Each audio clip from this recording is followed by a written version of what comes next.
E agora, bora falar de saúde, gente. O assunto de hoje é a doença celíaca, que afeta 1 em cada 200 brasileiros. Agora, no quadro Fala, Doutor.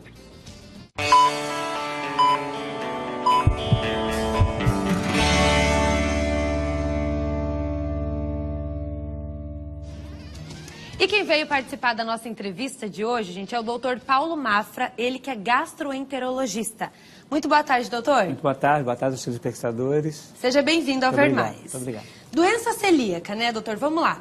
Primeiro explica pra gente o que é essa doença, que a gente confunde muito com a intolerância ao glúten. Eu acabei de descobrir que não é a mesma coisa. A doença celíaca é uma doença, então, que tem uma base genética e que você acaba desenvolvendo uma doença autoimune que vai lesar a parede do seu intestino, né? Então, você tem uma enteropatia ligada à ingestão do glúten. Tá, e ela é exclusivamente genética, você não vai contrair ela ao longo da vida? Não. Então, você tem dois tipos de genes, né? O HLA-DQ2 e o DQ8, que são típicos dessa doença. Então, quando você não tem esses genes, a chance de você ter doença celíaca é quase zero. Tá. E aí a gente escuta muito falar também das dietas, né, do tratamento em si, que é não comer o glúten e tal, não consumir, não ingerir o glúten. Mas ela tem cura? Ou a pessoa tem que fazer dieta pro resto da vida? A cura é fazer dieta pro resto da vida, né? Então a gente sabe que o fator que ajuda a desencadear é a ingestão do glúten. Muito presente no trigo, centeio, na aveia e nos alimentos que derivam dessas substâncias. Então, quando você ingere esse alimento, ele causa uma reação no teu intestino que vai levar a uma lesão da parede do intestino, ele atrofia. Com isso, você acaba perdendo a capacidade de absorver inúmeras substâncias, vitaminas, sais minerais, alguns tipos de alimento, incluindo a lactose, às vezes. Então, é muito comum o celíaco também ser intolerante à lactose, não por ele ser primariamente intolerante à lactose, mas por causa da doença celíaca. Da doença, mas não necessariamente precisa ser os dois. Não necessariamente. Muitas vezes, quando ele recupera a doença celíaca, ele volta à normalidade em relação à lactose. Por ser uma doença genética, a doença já começa a se manifestar ali nos primeiros anos de vida ou não? Pode ser que mais na vida adulta? Não, você pode fazer o diagnóstico tanto na criança quanto no adulto. Então, o sintoma na criança tem um quadro clássico, às vezes com diarreia, distensão, dor na barriga, dor abdominal, crescimento lento da criança, algumas alterações neurológicas, enfim. E é isso que você vai usar para o diagnóstico. No adulto, você pode ter esse tipo de sintoma também, mas você pode ter outros sintomas variados. Por exemplo, dor de cabeça crônica, você pode ter algum exame de laboratorial, algumas enzimas do fígado no exame de rotina alterados, você pode ter sintomas gerais que anemia, por exemplo, deficiência de ferro, que você está investigando e não sabe a causa. É muito comum os pacientes, às vezes, passarem por vários médicos até que você consiga fazer o diagnóstico. Até porque esses sintomas que você comentou, doutor, eles podem ser uma série de outras doenças e aí acaba dificultando muito o diagnóstico. É verdade. Né? A gente brinca muito que o sintoma da doença celíaca é como um iceberg. O que você vê é 1/10 do sintoma, porque 90% é esses sintomas variados que a gente não consegue caracterizar a doença, né? E aí, qual que é a gravidade disso, né? Já que tem que cuidar tanto com alimentação, fazer essas dietas, a que ponto, né, a pessoa celíaca ela pode chegar, né? De problemas de saúde mesmo. Isso. Então, como a gente estava conversando, quer dizer, além de ter esse fator genético, você tem uma doença imune. Então, você produz anticorpos contra essa substância do glúten, né? Várias partes do glúten. Então, para o diagnóstico, a gente usa muito o quê? O sintoma clínico, a queixa que você vai lá no consultório para a gente poder investigar. A gente usa os anticorpos. Então, você tem um anticorpo antigliadina, antiendomísio, o antitransglutaminase tecidual. Os nomes são... Nomes complicados? Mas, enfim, são vários anticorpos que você usa para ajudar no diagnóstico. E, mediante a positividade desses anticorpos, você faz uma endoscopia e biopsia a parede do seu intestino. Justamente para você ver se você tem aquela atrofia, aquela lesão da parede que eu estava te falando. Então, o diagnóstico você monta com essas coisas, né?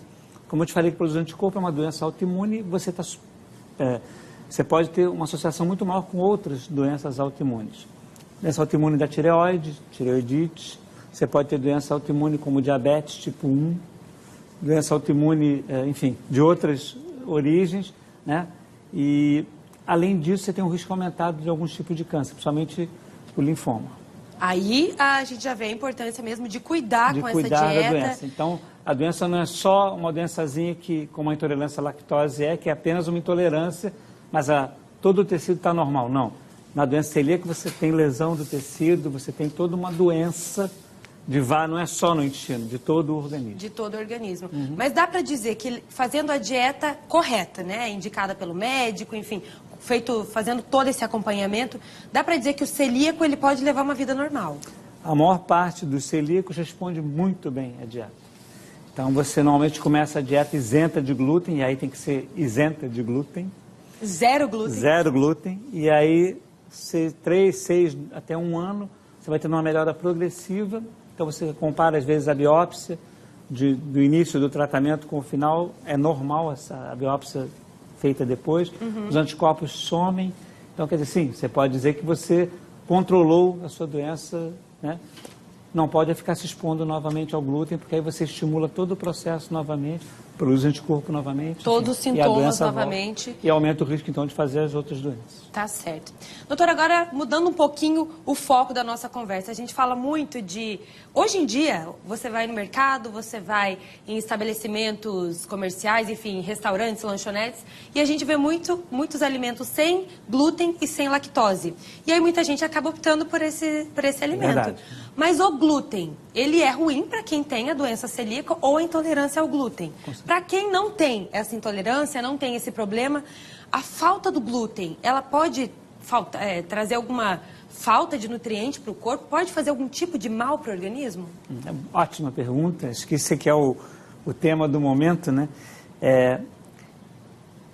O fato de você ter uma pessoa normal e não ingerir glúten, com certeza acarreta alguns problemas. Então, tem uma entidade recentemente descrita que é a sensibilidade ao glúten. Então, você é sensível ao glúten. Você não tem doença celíaca. Mas até para você saber se é sensível ao glúten, você tem que fazer os anticorpos, que são todos negativos, então o teu exame de sangue é normal. Você faz a endoscopia, a tua biópsia do intestino também é normal. Às vezes só com infiltrado de eosinófilos na biópsia, uma característica desse tipo de alteração, e mais nada. Então, nesses casos, a retirada do glúten parece que melhora bastante o sintoma, e aí teria uma indicação de você retirar. Tá. Teria que afastar também uma coisa que a gente chama de alergia ao trigo ou alergia ao glúten, que é o aumento de IgE, que aí é uma alergia alimentar. Os pacientes que são normais e que não tem nada disso, que eu te falei, sensibilidade ao glúten, não tem nada disso, tem alguns trabalhos mostrando que aumenta o risco de outras doenças por abrir mão de ingerir o glúten.